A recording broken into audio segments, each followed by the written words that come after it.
আসসালামু আলাইকুম।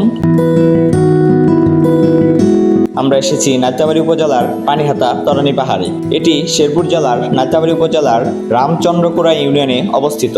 পানিহাতা তরানী পাহাড় এলাকাটি প্রাকৃতিক সৌন্দর্যের এক অপূর্ব সমাহার। এটি সীমান্তবর্তী গারো পাহাড় এলাকায় অবস্থিত এবং দিন দিন দর্শনার্থীদের কাছে আকর্ষণীয় পর্যটন কেন্দ্র হিসেবে পরিচিতি লাভ করেছে। এটি নালিতাবাড়ী উপজেলা শহর থেকে প্রায় 19 কিলোমিটার এবং শেরপুর জেলা শহর থেকে প্রায় 25 কিলোমিটার দূরে ভারতের মেঘালয় রাজ্যের সীমান্ত ঘেঁষে অবস্থিত। এই এলাকার মূল আকর্ষণ হলো এর প্রাকৃতিক দৃশ্য। এখানে নদী, পাহাড়, বন ও ঝর্ণার এক চমৎকার সমন্বয় দেখা যায়। বয়ে গেছে পাহাড়ি খরস্রোতা নদী ভুগাই। মেঘ এবং পাহাড়ের লুকোচুরির দৃশ্য এই এলাকার অন্যতম আকর্ষণ। এখানে সবুজে মোড়া শত ফুট উঁচু পাহাড় রয়েছে।